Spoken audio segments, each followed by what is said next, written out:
I'd like a brief reaction from Turtle on the Nick Caley hire and the I'm a future direction of the Texans offense. I'm a fan of the Nick Caley hire. He is a 7-year tight end coach with the New England Patriots. In the last 2 years, he was a tight ends coach and then pass game coordinator for the Rams. So talk about a very diverse background. Um, some Sean McVay tutelage, which I very much like. It's going to be a little bit of a similar nomenclature to Bobby Slowick, so not much of an adjustment for Stroud, but I think a lot of things are going to be done differently.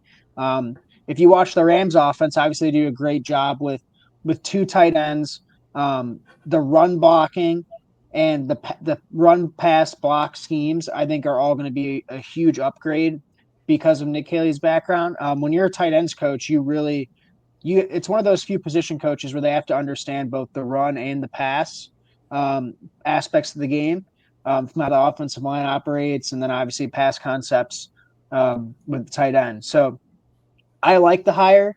I think it'll be my main thing that I want to watch from Nick Caley again. It's a first time play caller. So the one thing that Bobby Slowick really struggled with this year was the timing of when he called plays, and obviously there's the whole second half adjustments thing where it didn't seem like Bobby had a great feel for when to call plays and why to call plays. Um, it was kind of throwing darts at a board in a way. So I'll be interested to see how Nick Caley adjusts to being a first time play caller and how much that changes, because I think that's a big deal. But from a overall scheme perspective and with his background, I'm pretty excited. He was a very sought after candidate. Um, if you guys remember last year, Gerard Mayo actually tried to hire him to be his OC with New England, and he said no. Nick Caley said no. So you talk about a guy that's been selective and waiting for the right opportunity, um, and he saw that in the Texans, so that makes me excited. And he's very highly thought of in the NFL. There's a video out there, Sean McVay just gushing about him as a coach. So I like the hire a lot. Um, do have concerns about they're keeping largely the same staff. Cole Popovich was elevated to run game coordinator and O line coach. He was with the team last year, and Gerard Johnson will stay on as QB coach. So um, that gives me not a little bit of a concern, but these guys were in the building last year and they didn't really solve any of our offensive problems. But um, I like the new voice. I like his background. Him and Nick Caserio have obviously known each other for a while. So it feels like this was kind of a Casario deal as much as it was D'Amico Ryans. But in any case, I would say I'm on an excitement scale. I'm at about a 7.5 in Nick Caley. I think it's a really good hire. Um, didn't blow my doors off, but would I have rather the main question is would I have rather Chip Kelly or Nick Caley? Um, from an experience perspective, I think I would have rathered Chip Kelly, but I'm totally content with the Nick Caley hire. I think he was probably the next best guy if you were to spell it all out. Um, I mean, so you gotta start play calling at some point. I mean, yeah, every guy is a first time play calling, so I it's just thought with the issues of last year, you had a first time play caller in Bobby Sloak, or at least he was, Stroud's rookie year. I thought right. maybe they would go with a little bit more experience for the OC, like someone who has called plays in the past, just to get a man in the room for so to speak. Yeah. Um, but when it comes to out of the guys that haven't called plays before, that don't have experience being an OC or a play caller, I think Nick Caley was far and away probably the best option.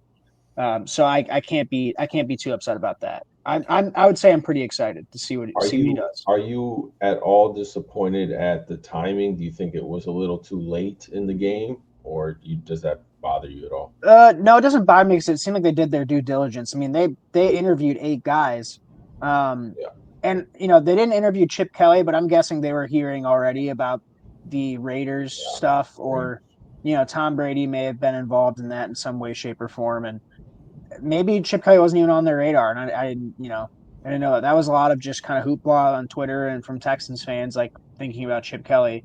The team never really indicated interest in it. They didn't even interview him, so it's hard to even know if they were interested or not. But um, out of the guys that they interviewed, Nick Kelly was far and away my preferred option. So I'm very happy about that Was there arrangement. any word on Stroud having any input on the There on the hire? there wasn't any word on Stroud input as a hire. Maybe they consult them, but there was nothing that came out. The Texans are kind of notorious for not really leaking things ever since Caserio got in the building. I mean, they were terrible with Easterby, obviously, because he's a loudmouth. But once Easterby was gone, all of a sudden it's kind of crickets over there. Nick runs a tight ship, so it there really wasn't anything coming out of the team. I assume they asked him, and I'm guessing that's probably why Gerard Johnson stayed on, and that's why they probably kept some of that continuity.